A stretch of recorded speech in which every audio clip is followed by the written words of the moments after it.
Hey, Kristen, how's it tracking? With Carvana Value Tracker. What else? Oh, it's tracking.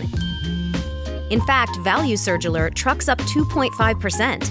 Vans down 1.7. Just as predicted. Mm-hmm. So, we gonna... I don't know. Could sell, could hold. The power to always know our car's worth. Exhilarating, isn't it? Tracking.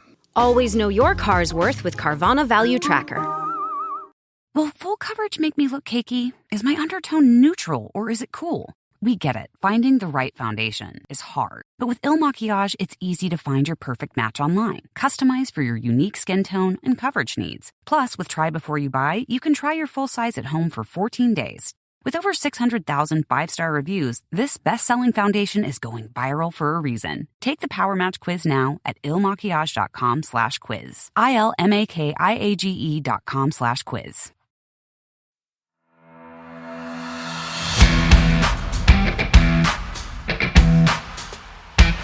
You're listening to RAP, the Welsh Regional Rugby Appreciation Podcast.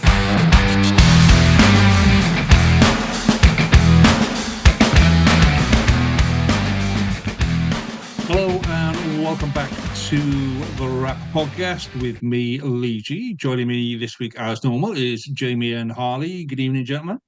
Hello. Evening. And down in the bottom corner there, Nick hasn't miraculously improved his looks at all. We have a new member sitting in tonight, which is Jack. Good evening, Jack. Hello, everyone. Nice to be here. And a definite upgrade on Nick. You won't mind me saying that. You know, he won't mind that at all. Nick ducked out of this one. I can't think why. After the weekend, but Nick will be back next week as per usual. So before we crack on with everything and all of that, then Jack, give us a little bit of a rundown about yourself, mate, and what you do, where you're from, and why you like the Ospreys. So Jack, I'm living in the Netherlands now. I moved out here when I was 18 for university and kind of ended up staying. Strength and conditioning coach for the university out here. My rugby career is not that impressive. Played for the Aberafan Green Stars Youth and Bryn Wanderers. I'm not even sure if Bryn is still a team, actually. They might have folded by now. And then I played out here then throughout my university time and a bit beyond that for Maastricht Rugby. In terms of the Ospreys, growing up in Port Talbot, it just made sense, particularly in the early kind of 2000s. You had that team that was full of, stars and so on. So you had Stefan Treblanche and the like. So it kind of like just naturally kind of started watching them, and then had those successful years and not so successful years and so on. So just kind of naturally drawn to them because they were the region in the area.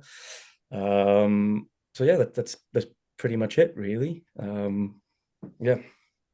So we do have a little bit of a fascination, Harley does in particular, in like European rugby and bits and bobs like that. So is rugby growing in the Netherlands? If somebody wants to take a team on tour to the Netherlands, but I would say a youth team, but then again, I remember going on tour when I was youth to the Netherlands, and you might want to go a little bit old. But if somebody wants to take a team on tour to the Netherlands, is it a good place to go for rugby? I think so. Yeah, it's definitely growing. I mean, if I look at the team here, they've seen the numbers drastically kind of grow over the years. When I first started, didn't have enough players for a second team. But now they've got youth teams, girls team, seconds and firsts. So I certainly would say it's growing.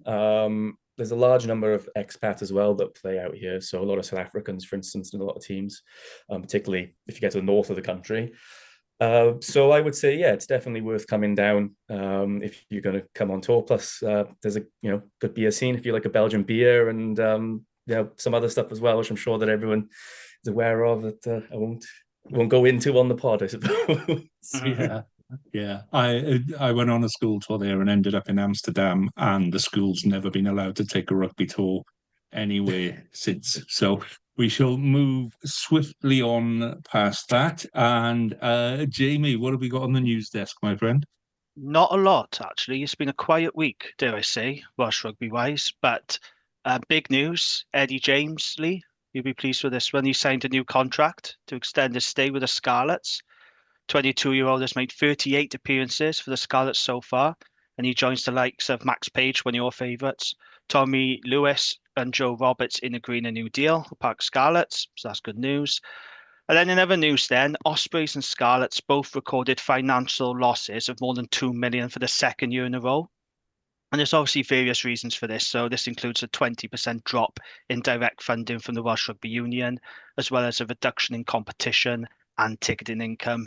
Both Ospreys and Scarlets described the financial year as, and I quote, challenging, which is a bit of an understatement. It really is difficult, isn't it?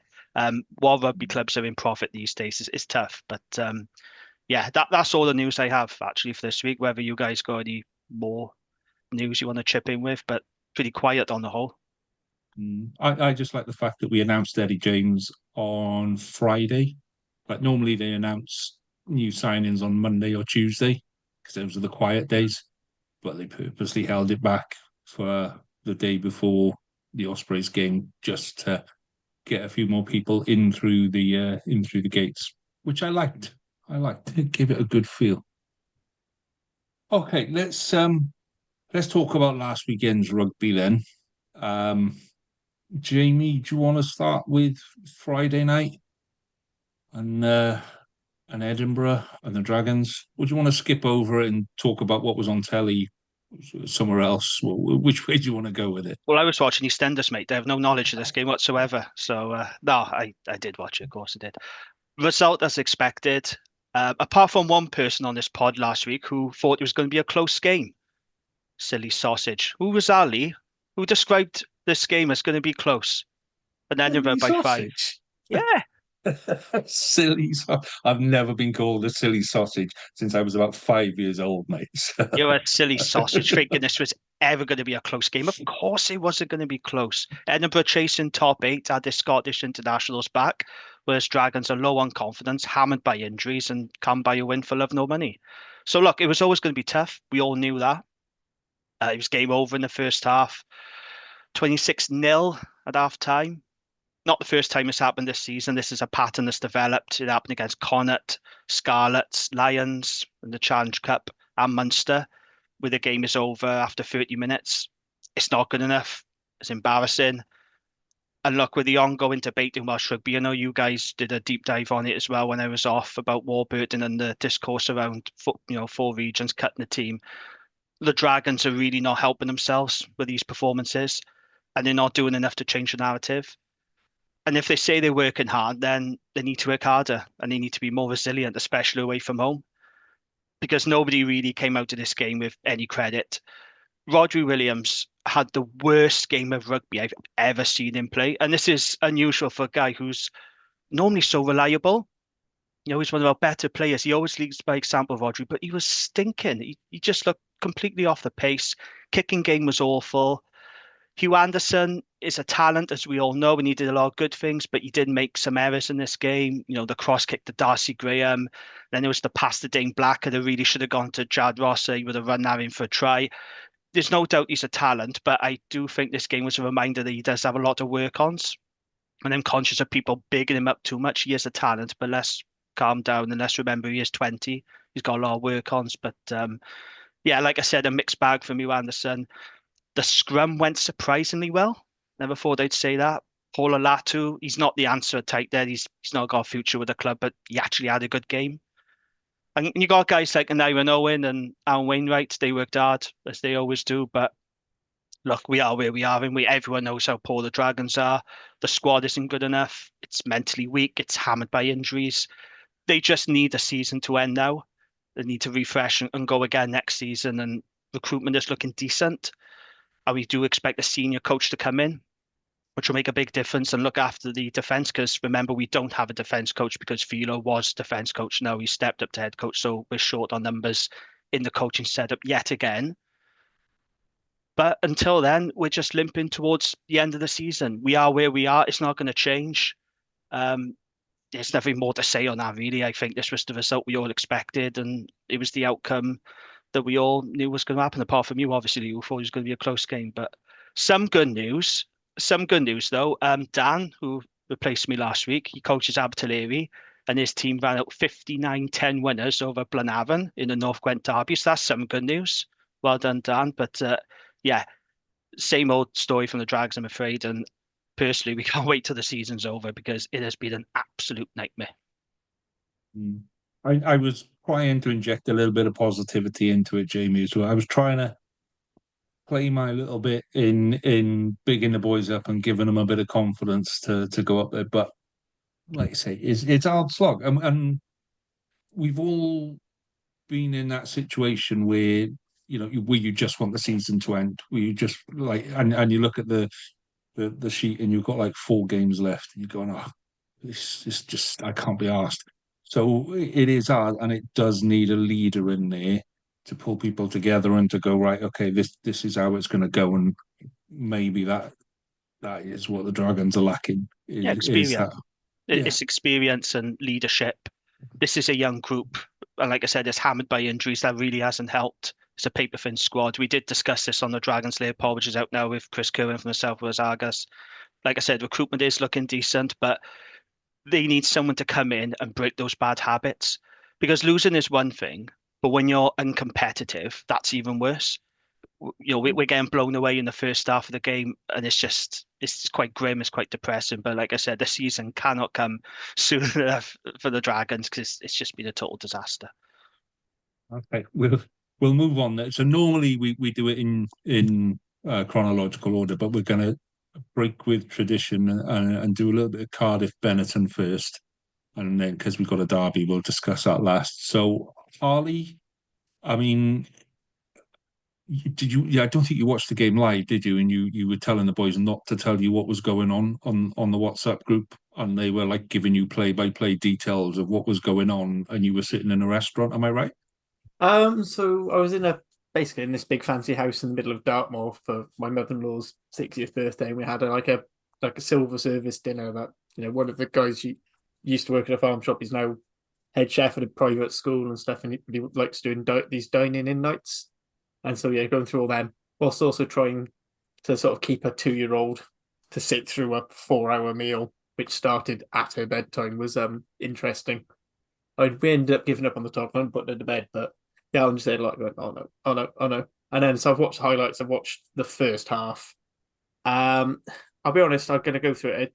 There's not really a lot I can say that hasn't already been said about Cardiff, and it's our kill kicking let us down. If we, like, Callum Sheedy makes that 3rd conversion, is Albinos going for that winning penalty? Probably not. They're going to have to go for the corner, and given how we were keeping Benetton out, they only got, they're averaging less than 2 points per entry. I'd have backed our chances to keep it up, but our discipline was just shocking. 15 penalties to 7 and 3 yellow cards, and they were all pretty. I mean, the penalty try one, you're like, fine, that's good, that's going to happen. But like the Ben Donnell one, where he basically just like sees a quick tap and just tackles the guy immediately. But can win it with the most obvious slap down, like you could see it coming. It was that penalty, and you're just thinking their heads have gone. Like, if where was the Cardiff who played against the Lions like a week ago? They weren't making those mistakes.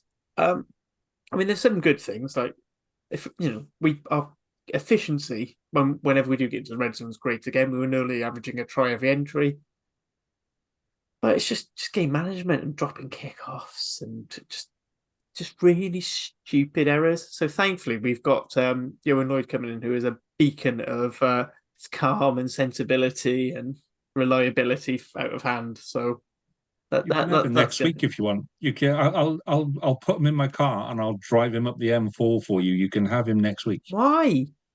It'd be easier for him to just walk to training. It would, wouldn't it? You can take the bus. Let's be honest. Well, it's great now. Apparently, it's now going to be one ticket price for everywhere in Wales now. Because that's really going to help me when I get on a bus. Anyway, focus on Cardiff. I'd rather not. I'd rather Um, talk about bus prices than in Cardiff last Saturday. it's one of those ones where you look at Cardiff. Basically, defence was on top. The big difference was just our discipline. And if you're going to give away twice the amount of penalties as your opposition and thick yellow cards, you don't really deserve to win, even if Bellingham were woeful in attack. Is that it? No, you don't want to comment on rail prices or price of petrol now? Or No, because I just get angry at both of those latter two. Okay, fair enough. We'll move on to the big game of the weekend, which was Scarlet and Ospreys. So, Jack, I mean, when you're watching that game, what was after the first 15 minutes, you must have been like, we've got this. This is lovely. They're literally gifting it to us. So what was the game like for you, mate? So I actually watched this on a flight from New York to Amsterdam. So I think what sums the game Harley up put in his place. That's how you want to take your posh dinner. I was on a plane, man. I think what sums it up is I was visiting a friend, and we're all Ospreys fans, and he lives in New York, so we always go and watch it when we're back. And I didn't want to know the score, but he said, "Oh, have you seen that score?" And I said, "Don't tell me. I wanted to be surprised." And he raised his eyebrow, said, "All right, fine, tell me." And the margin was very, very surprising. And then when I watched those first 15 minutes, I thought it was good. I thought it was really good. I think what kind of struck me was like the line speed was good. I thought Jack Morgan was getting really good kind of line speed in Eddie James, and was forcing a lot of mistakes from him.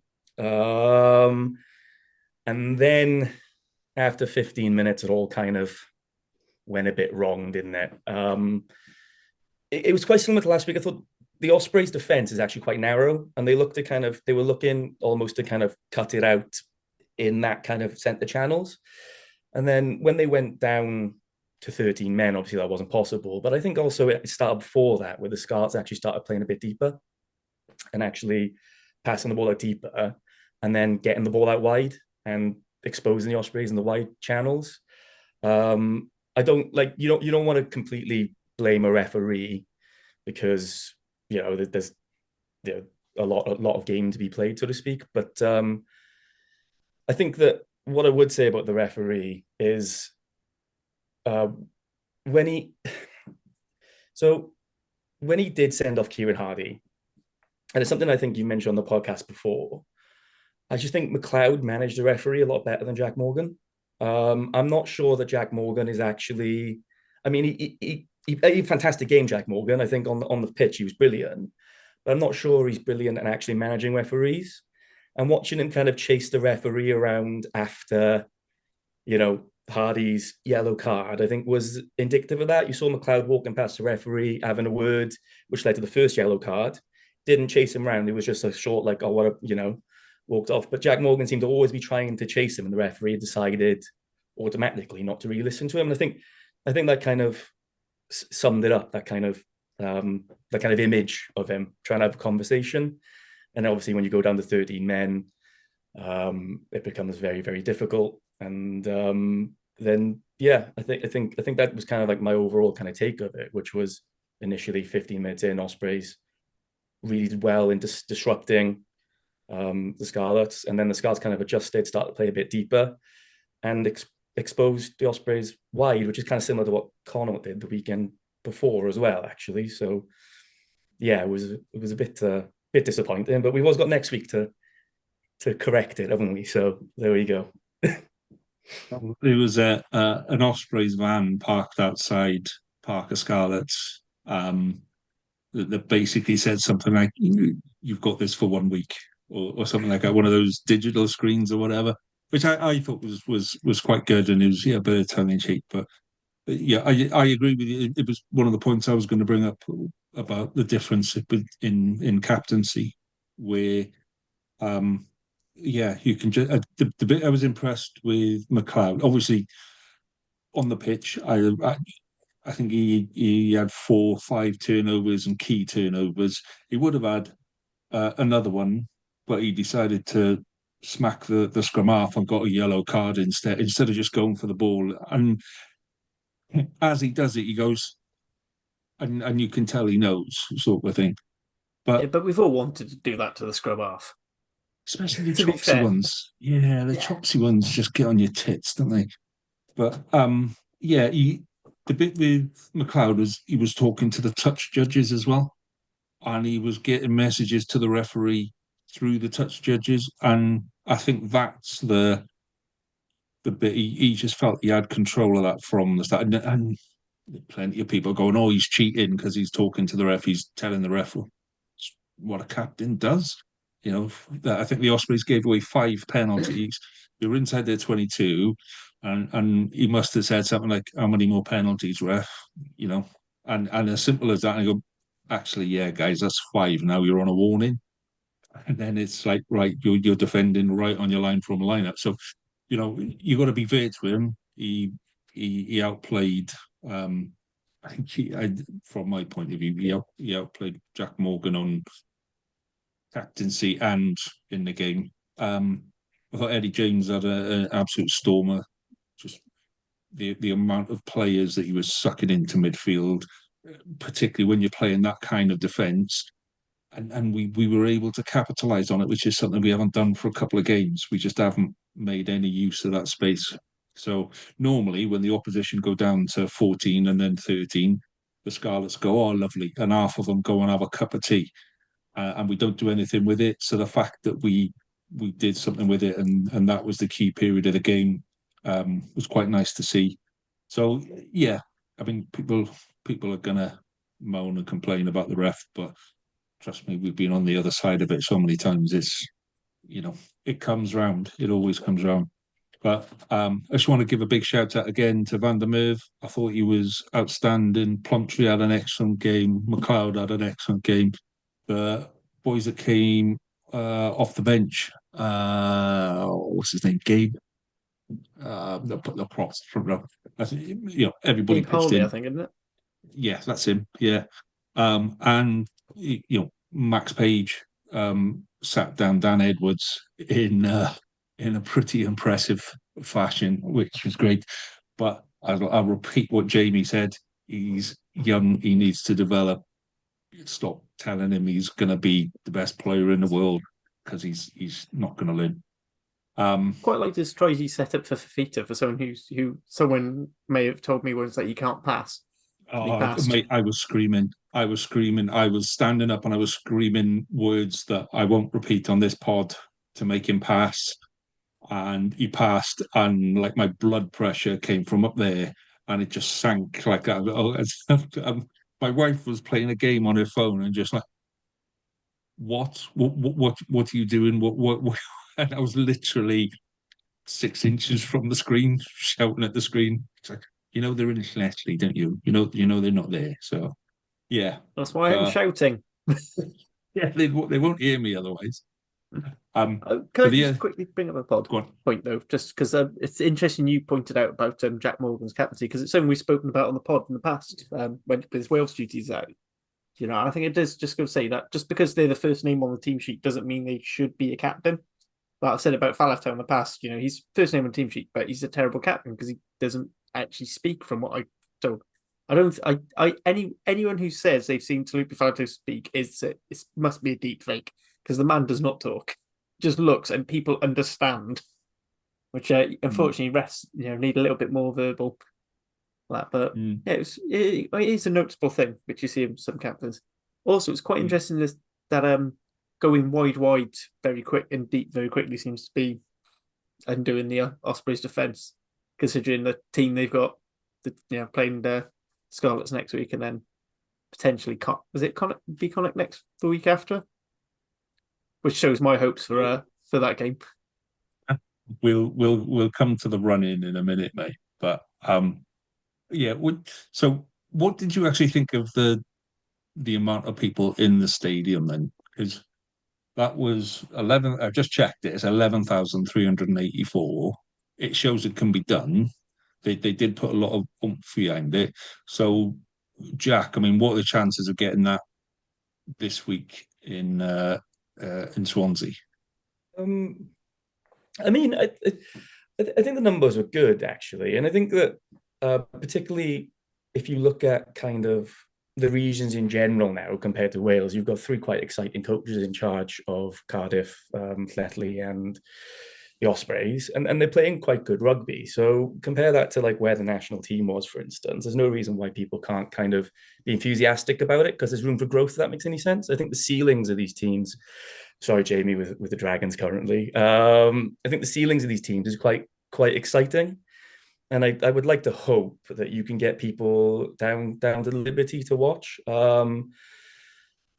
After last weekend, it might, some people might not want to go, but it might work the other way, right? Which is okay. So we went down there and got soundly beaten. Hopefully they can get a crowd down into the Liberty to watch it and see how it goes, But if you look at kind of the average attendance, it would be over double, wouldn't it, for what normally it is? So it could be difficult, but I would hope that the number would be higher than usual. Because these games used to sell out, didn't they, really, if you remember Boxing Day fixtures and so on. So yeah. No excuses though. The Ospreys, they need a bigger crowd than they, it's a cup game, local rivals. I mean, we talk about the Dragons, right? In fairness, they're averaging higher crowds than the Ospreys, and we're losing every week. Then that shouldn't be happening. Yeah. It shouldn't be happening, should it? I think the problem with the Ospreys is, and I've said this before, they've got a lot of what I call armchair supporters. So they got a lot of supporters, good solid base, but they don't go to the games. I know loads of people down here who are Ospreys fans, but they don't go to Swansea. They got no intention of going, but you need those guys down to Swansea. So they should get hopefully over 10K. I think 10K minimum they need to get. Like I said, there's no excuses. It's a cup game. Hopefully more Turks will travel as well, because obviously they've won the first leg, so you expect them to go over now when they're in travel. But yeah, let's hope for a good attendance, because I think the Ospreys need it now. Well, Harley, I mean, Cardiff have got probably the best social media marketing team out of the lot of us. And we could see what happened with the Scarlets last week when we put a bit of oomph behind it. So, shouldn't Cardiff be also giving it a bit of welly? Because that's it, we're all starting to play exciting rugby as well. We're at that end of the season. Do you see fixture attendances increasing? I think they've gone a little bit down this year on last year, but I don't know if that's just because of the games we've got home as opposed to away. And also, I think with this, it also includes we didn't have Champions Cup rugby, so that sort of boosted up. So we're on about 8,500 average this year. I'm not sure. I doubt we'll get. I mean, we might get 8,500 for Munster, just usually because they take 1,000 fans everywhere they go. Just going on the so it's Cardiff way ahead with 8,500, which, to be honest, really we should be the most, because with City Centre, we've had quite a few Friday night games as well, so they do a big push on the student side of things and people going after work. Then you've got Scarlets, they're on about 7.5, so 6.5 to 7. Dragons are on just shy of 5,000, and then Ospreys are less than 4,000, which just it's yeah. I don't know if that's marketing push again. Is it because everyone's everyone who supports the Ospreys lives in the Netherlands and the US? And Or Gwent. They won't go down to Gwent. Swansea. It's true, there are more Ospreys fans down this end than they are Dragons. It sounds remarkably like my stepfather-in-law, who is a very proud Welshman from Cwmbran, but refuses to ever go back to Wales and loves his life in Devon. Well, when we were putting out messages to get presenters, let's rebuild the Ospreys pod and get some new presenters. We've got people from Dubai, Texas, somewhere else in America. There was someone in Spain. There was somebody in Hong Kong, I think it was, or Far East in Hong Kong or Japan, somewhere like that. And I'm like, nobody actually live and support the Ospreys in Swansea, because everyone got all these places all around the world and now the Netherlands as well, Jack, So maybe it's a Swansea thing where all the Swansea supporters just go, we love Swansea so much, we're going to get as far away from the place as we possibly can, but still try and watch the rugby. Maybe that's what it is. It's a stadium thing as well, isn't it? A lot of people don't like the Swansea.com, do they? So the hope is when St. Helens, when that gets off the ground, more people will go to St. Helens, and that will be transformational for the Ospreys because they'll actually earn revenue from food and drink as well. But what you've just said earlier, that goes back to the point I make. Ospreys got loads of fans, they've got really good supporter space, but they don't go to the games. That's the problem. I think the Ospreys sell the most amount of replica shirts. Oh, I bet they do. Of all of us. Yeah. I could believe that. And, yeah. So, when we spoke to the Ospreys team, the Ospreys marketing team, and we said, "Oh, you know, we've got people from Dubai," and he said, "Oh, yeah, we know him. We sell him a shirt every year." And we're like, "Okay, because that's just the way it goes, apparently."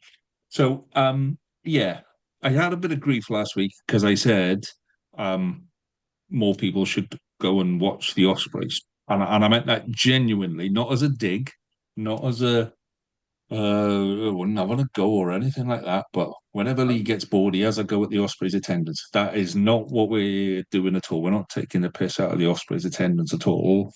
We're saying, get off your backsides and go and watch the game. I think that's what we need to do. To be fair, I mean, I say it. More people should be going to all the games. Right? We should be getting to the point where everyone should be thinking about, do we need a bigger stadium? You know, everyone should be like saying, do we need to make sure we're all at 15,000 plus, or having to move games to, to somewhere slightly bigger? Saying that Cardiff could move to Cardiff City Stadium, but otherwise there's not really anywhere else. But unless anyone wants to go up to North Wales because huge crowds up there.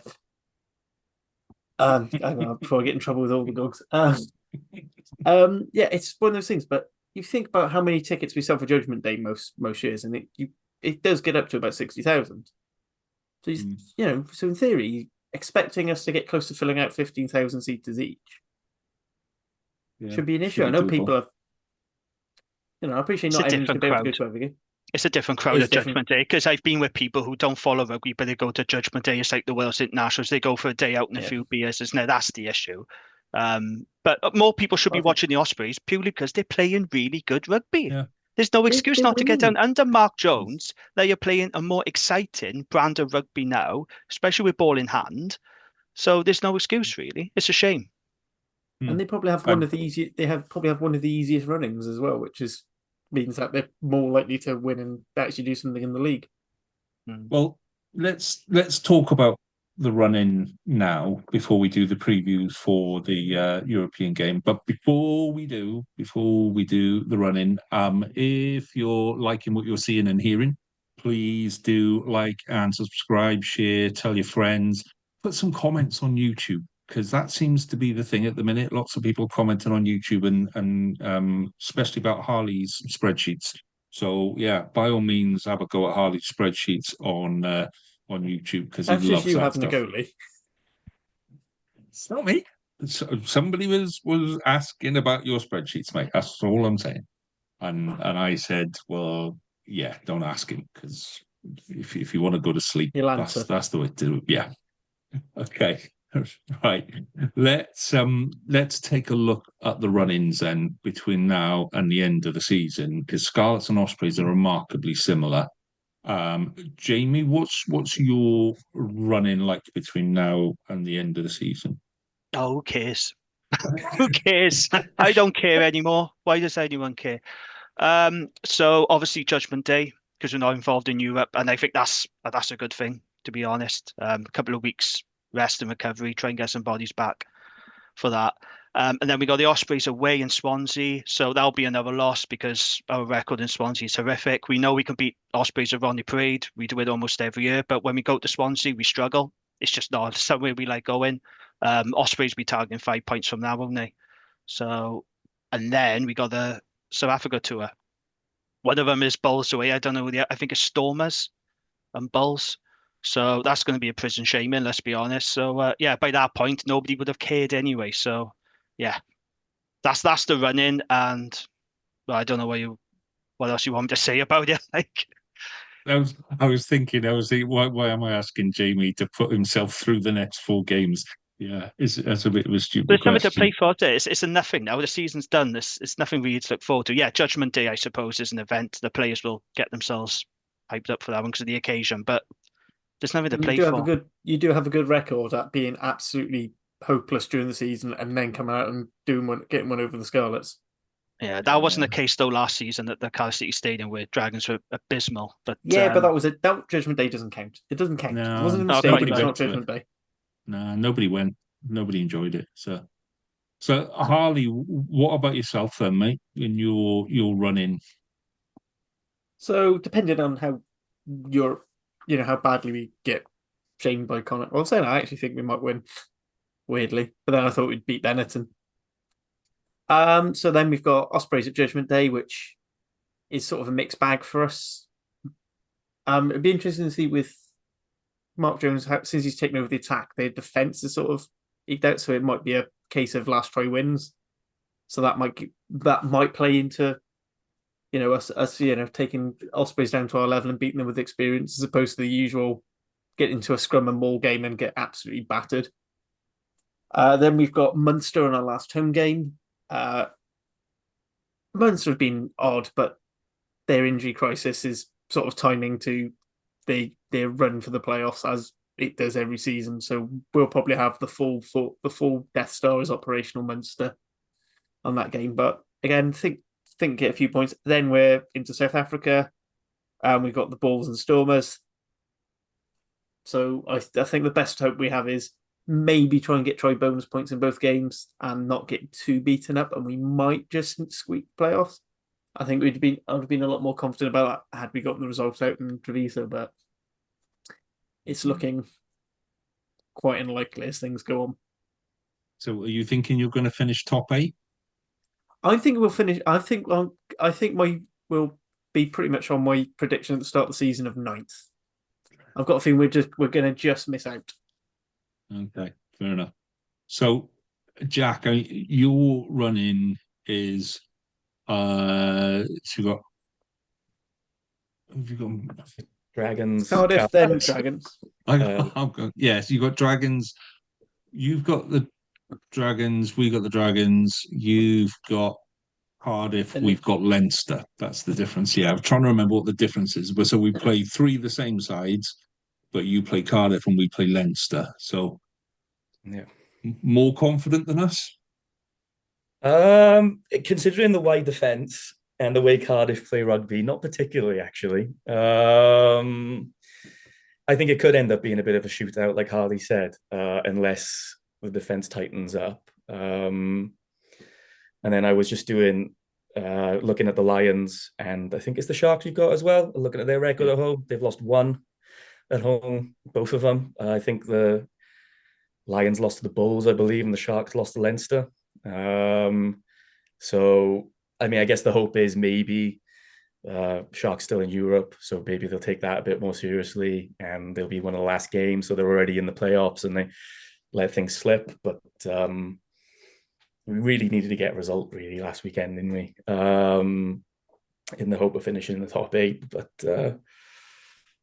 yeah, we'll see, because it now comes down to bonus points, doesn't it? So I think it could be quite an interesting kind of running in terms of seeing the ball get thrown around a bit and try and score tries. But it certainly makes Judgment Day more interesting. The kind of games we're going to see on Judgment Day, and Jamie knows I hate Judgment Day against the Dragons because they do always just manage to do something against us. I don't think you got that to worry about this time, Leo, given the injuries and the way the Dragons are. So there's always the risk of a Johan Lloyd disaster class. We have that in every game, mate. That just lives with us. That's like a noose around the neck half the time. But yeah, I think the difference is you play the Lions on the last game. We play the Sharks on the last. So we play Lions and Sharks opposite each other.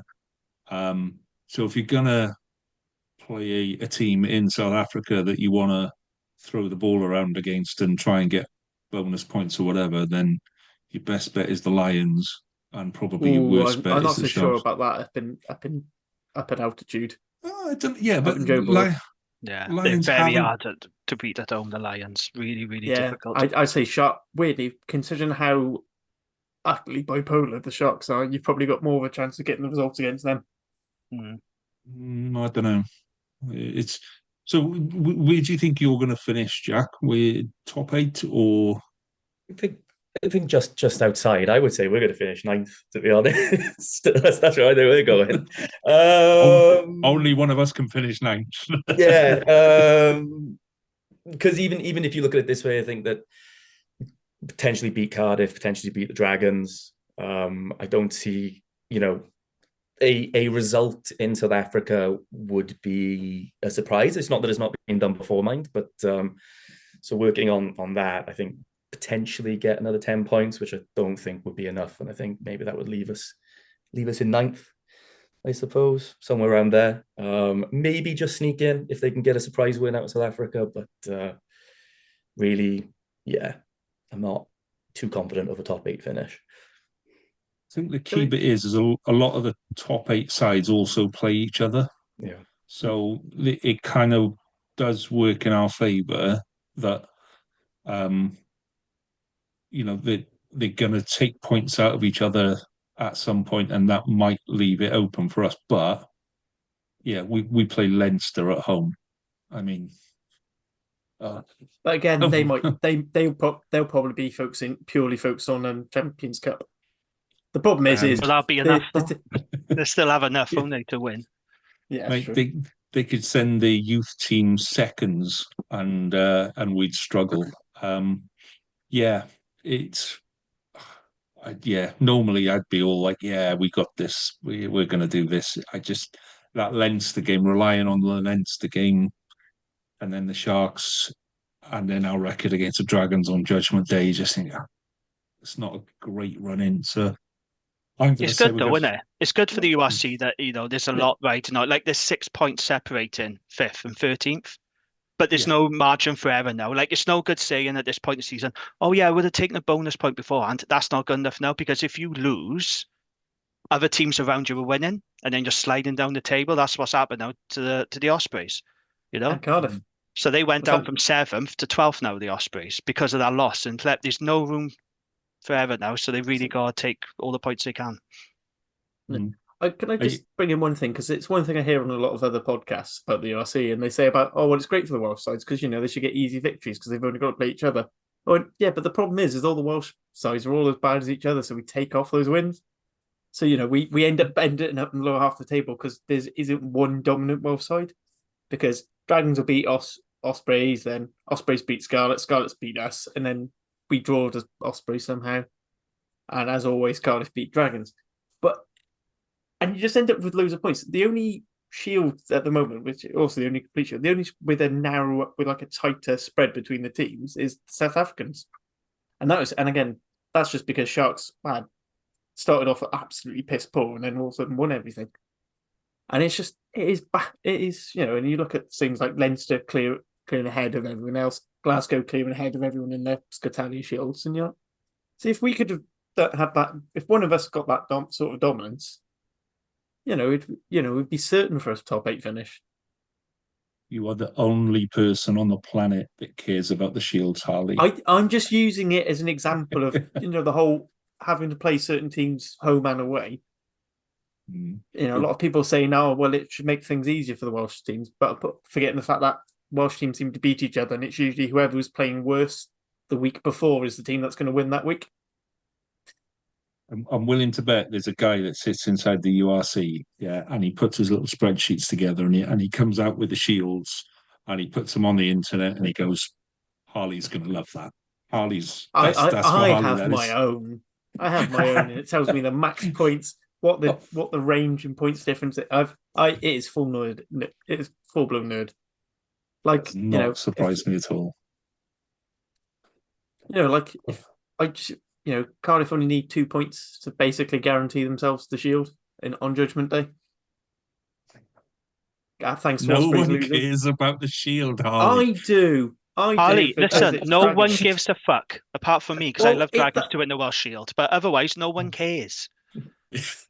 Well, I'm someone, therefore someone cares. So The only teams that care about the Shield are the people who might get to like game 18 and go, "Oh, we've won the Shield. Oh yeah, that's what we were playing." Let's be honest, that's the best any bloody Welsh side can hope for. So silverware in the bag again. It's silverware though, and like I said, I love Dragons to be in contention for it, but It'll never happen, will it? Because Yeah. there's Well, something the in Scarlets it. won since 2017, Lee. What have they won since 2017? Have they not won a Other than an hubcap yet? under-18s cup. They haven't won a hubcap yet, have they? Have they No. not won the No, it's hubcap? only been No. split Cardiff between Cardiff Ospreys. and Ospreys. Yeah. Yeah, Oh, of course Yeah. they have, yeah. that's why no one cares. Right, let's look ahead to this weekend. So, Jamie, what are your plans for this weekend, my friend? I'm going to watch the rugby, mate. I'm going to watch the games. Do every weekend. So you can kick us off then. So your thoughts on Cardiff Connor Osprey Scarlets? Thoughts You or get both. predictions? Do thoughts Yes. first, and then Harley can do predictions after. I'm so not. We're doing Yeah. predictions. So you may as well, I have to Why add not? another line to. Is this going to be separate to the prediction league or? Hey, you're in charge. Oh, no, man. we're not You- doing this, are we? For European we- games don't count, do they? No. No, unless Harley Oh, gets right. them right, and then somehow they manage to find their way into the table. I'll just give Anyway. my thoughts and predictions. They never do that. I used Judgment Day as a predictor once, as a tiebreaker once. Yeah. Anyway, Jamie, your thoughts on Cardiff Connor Osprey Scarlets this weekend, mate? I think Connacht Cardiff, I think, is a really tough game to call because it seemed to me that Cardiff's selection against Benetton, they were holding players back for this game. I get the impression that Matt Sherwood is really targeting the Challenge Cup this season, and Cardiff do have pedigree in this competition, of course. So I'm finding it very hard to pick a winner. I don't know if Connacht are going to go full strength. I've seen some of their fans saying they've got injuries and they might rotate. There's no reason why Cardiff can't go there and win. It was very tight last time, wasn't it? As much as I can see Cardiff going in and winning, I just think because it's at home, because it's in Galway, the wind and everything else, I do think Connacht are going to nick it. But I do think it'll be a very entertaining game. I'm probably leaning towards Connacht by around 5 points, but I think it's going to be very, very tight. But I do think Cardiff are going to go full metal at this one. They're going to give it everything, I think, because it seems to be that they are targeting. They probably got a better chance of getting success in this competition than they have making the playoffs and going far in the URC. And let's be honest, you probably say the same for the Ospreys and Scarlets as well, maybe. But yeah, I think it's going to be a tight game, but I'm leaning towards Connacht by around 5 points. But I would not be surprised if Cardiff come away with a win. They're more than capable of doing so. And then on Sunday, then Osprey Scarlets. I think it was Nick, wasn't it, who said on the podcast last week, because I wasn't on. I think he said whoever won last week would win this week. And I agree with him. I think he's right. I think Ospreys are going to win this one because they made changes to their team, didn't they? Notably in the back three. I think they really missed guys like Jack Walsh and Dan Casende as well. I think they were needed against the Scarlets on Saturday. So they've rested those guys. So they'll be back. I think Ospreys are going to win by around 8 points. I think they'll get their revenge. And hopefully there'll be a decent ref this time. We'll have no more boring, tedious ref discourse on Twitter. So yeah, I hope it's a good game. I do enjoy watching Osprey Scarlets games. I think they are the most entertaining Marsh derbies, I would say.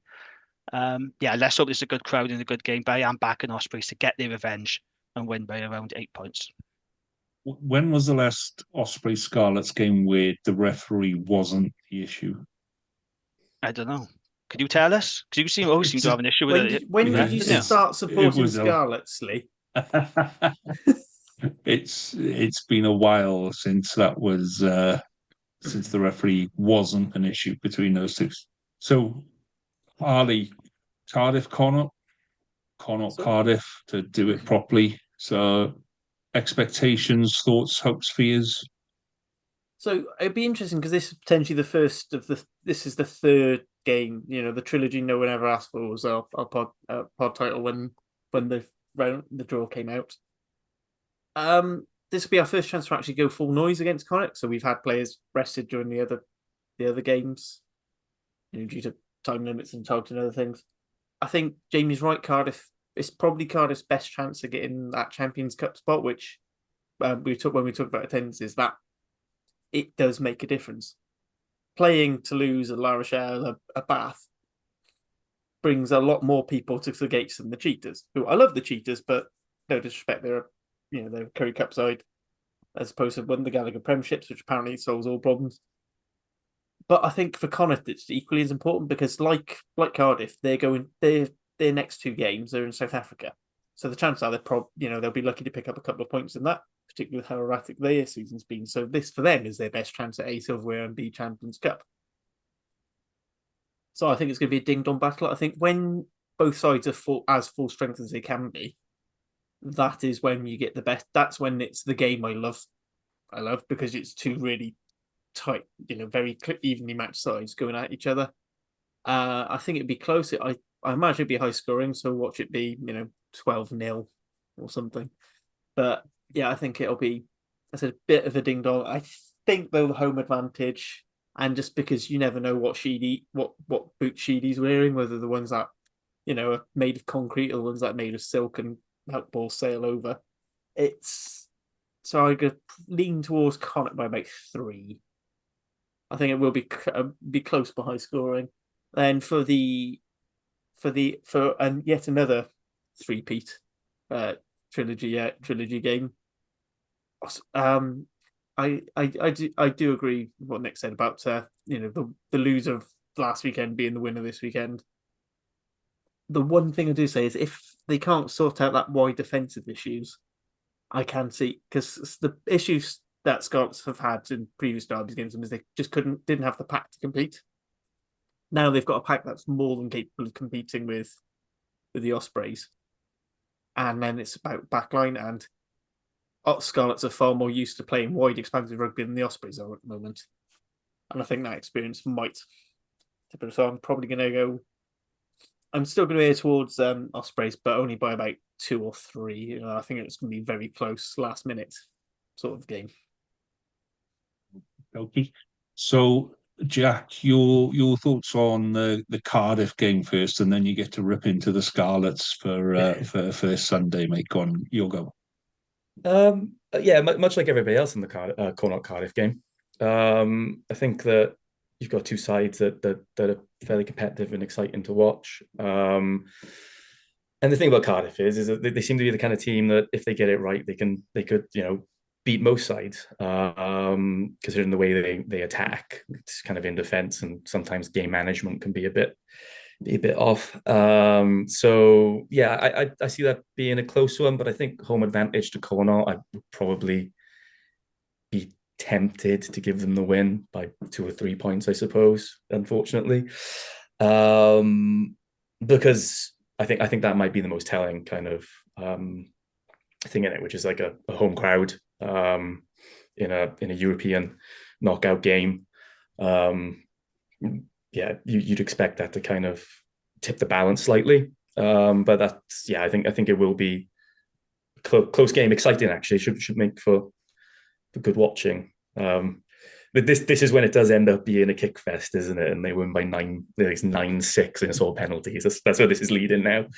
But but yeah, I think there's no reason why Cardiff can't win, particularly for the full strength. But I think that home advantage might see Connacht through. But I think it's going to be a close game either way.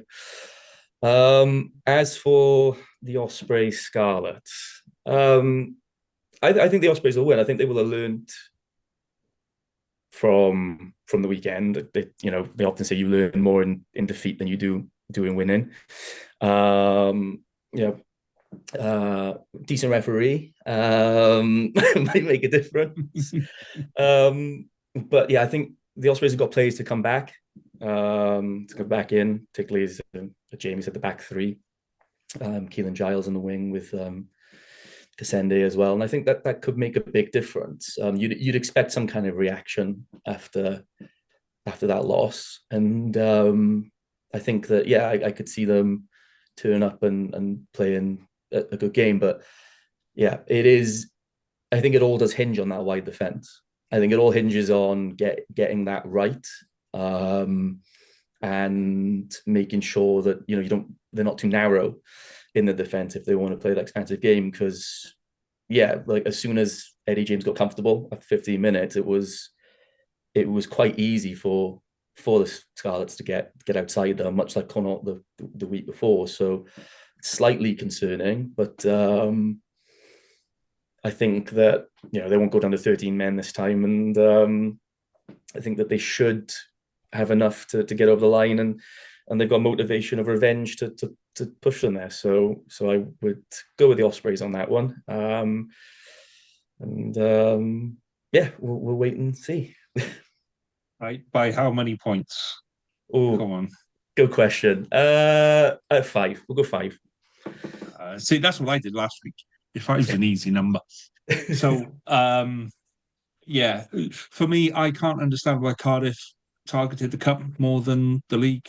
You're still closer to the top of the league. They got a better chance of winning it, Lee. That's why, because they've done it before. It makes sense that they're targeting Europe. To be fair to them. Qualifying in top 8 in the long run is going to be more valuable. In what way?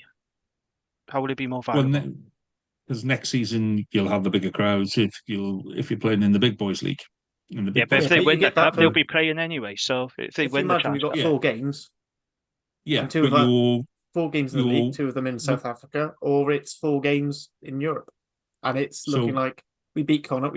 It'll be the winner of Ospreys or Scarlets, potentially a French team, and then if we make it to the final, we're playing at home, which is probably our only guarantee of a home knockout game. So I just think, given where you are in the league, I'd have focused more on the league, and that's what I've been saying with Scarlets all season, and then we screw it all up in the mid-season.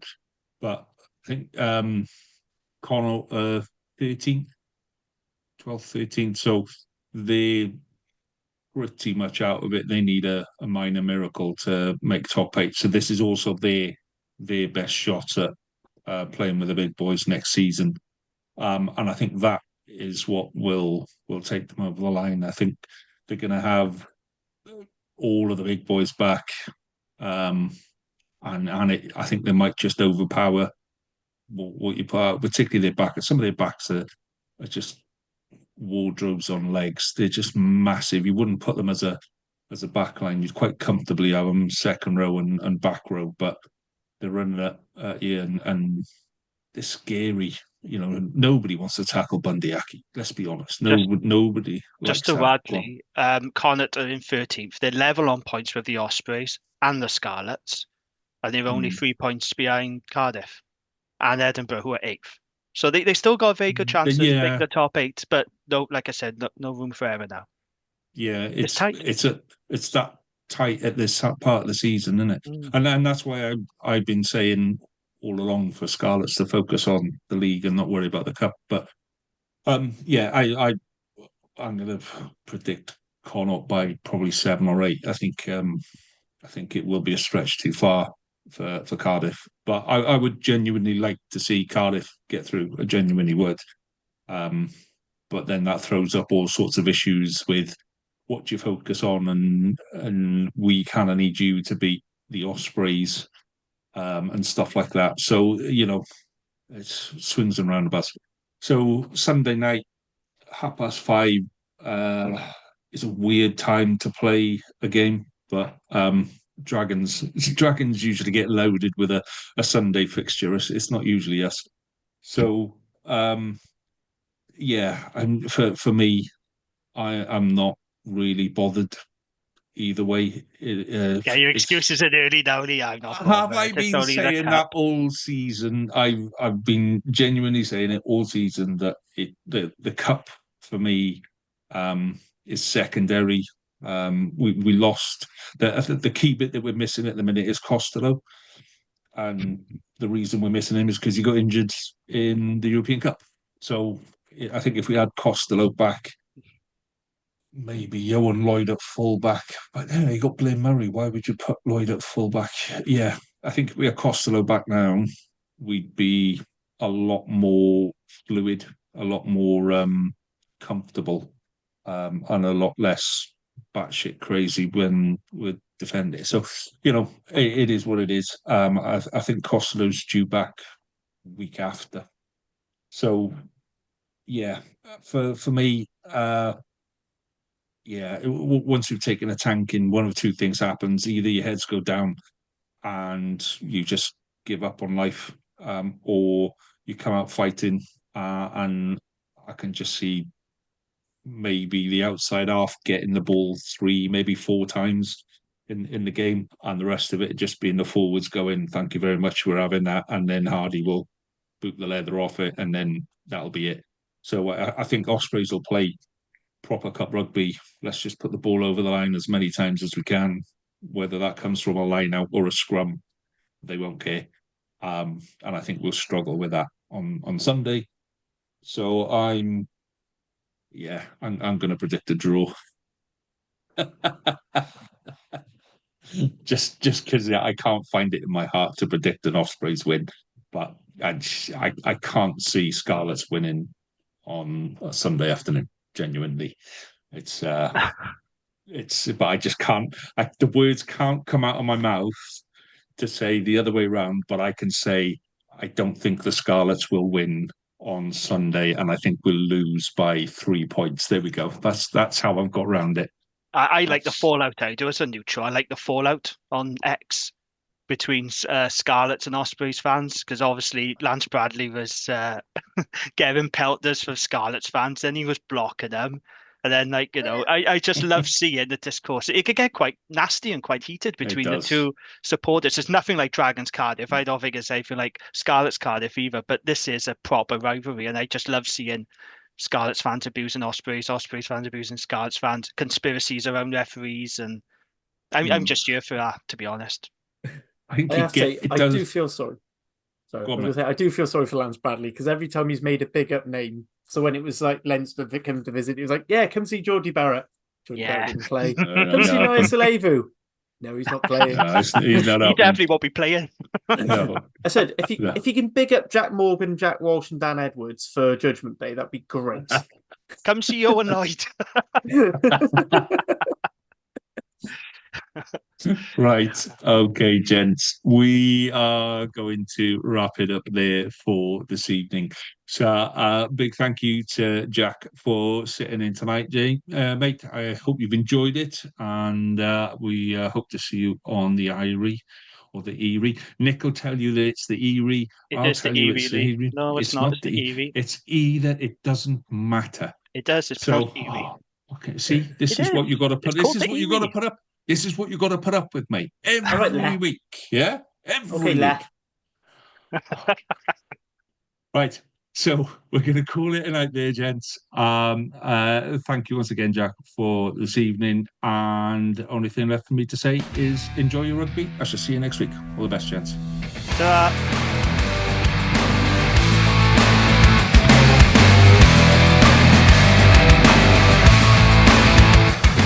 That was WRAP, the Welsh Regional Rugby Appreciation Podcast. Please rate, review and share us on socials if you can, and join us again next week for more of the same. And until then, enjoy your rugby.